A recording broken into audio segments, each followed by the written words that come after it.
रुख करते हैं इस वक्त की बड़ी एक्सक्लूसिव खबर का, जो कि कोयला मंत्रालय से आ रही है और उनके 100 दिनों के एजेंडे से जुड़ी हुई है। और ये एक्सक्लूसिव खबर डिटेल लेकर अनुवेश रथ हमारे साथ जुड़ चुके हैं। अनुवेश, गुड आफ्टरनून। जरा बताइए क्या एक्सक्लूसिव डिटेल्स है आपके पास?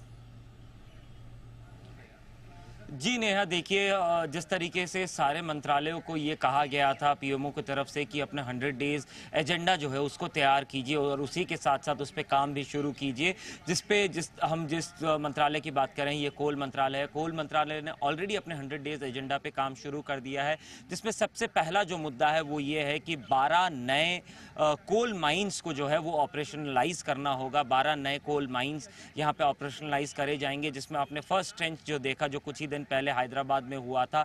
इसके बाद अगर आप देखें तो 3 नए पॉलिसीज जो हैं, बड़े पॉलिसीज वो बनाए जाएंगे। पहला पॉलिसी होगा झरिया मास्टर प्लान।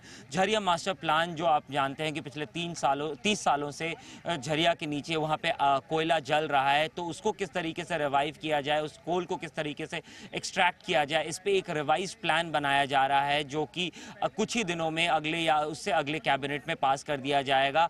इसी के साथ साथ एक नई लैंड यूज पॉलिसी भी बनाई जाएगी कोल मंत्रालय के द्वारा। जो कोल की माइनिंग होती है वहां पे जिस तरीके से उस लैंड को इस्तेमाल किया जाएगा, वो नया लैंड यूज पॉलिसीज भी बनाया जा रहा है। इसी के साथ साथ एक प्लान ये 1000 मेगावाट का एक सोलर कैपेसिटी वाला एक फंक्शनरी इनॉग्रेट किया जाना है, जो कि हो सकता है कि पीएम मोदी खुद इनॉग्रेट करें। इसके बाद एक नई पॉलिसी और आ रही है, जिसमें कि ये बताया जा रहा है कि जिस तरीके से जो माइंस हैं वहां पे एक जगह पे जहां पे कोल भी माइनिंग की जा रही है और वहीं पे कॉपर या दूसरे तरीके के भी अगर मिनरल्स मिल रहे हैं, तो उसमें पहले क्या होता था कि कोल मंत्रालय अपना कोल की माइन करता था, माइंस मंत्रालय अपना माइंस की माइनिंग करता था।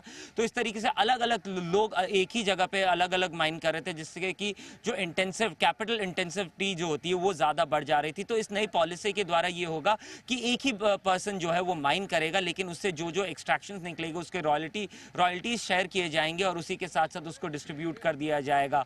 तो ये जो तमाम चीजें हैं ये 100 डेज एजेंडा में यहाँ पे कोल मिनिस्ट्री की मानी जा रही हैं। इसी के साथ साथ अगर आप देखें तो कोल मंत्रालय का ये कहना है कि जिस तरीके से गाइडलाइंस जो है माइनिंग की स्पेसिफिकली जो पीएसयूज हैं उनके लिए बनाई जाएंगी, जिससे कि वो जो पीएसयूज हैं जिस तरीके के नए टेक्नोलॉजीज हैं उसके अंतर्गत, नए माइनिंग पॉलिसी के अंतर्गत वो लोग माइनिंग करेंगे।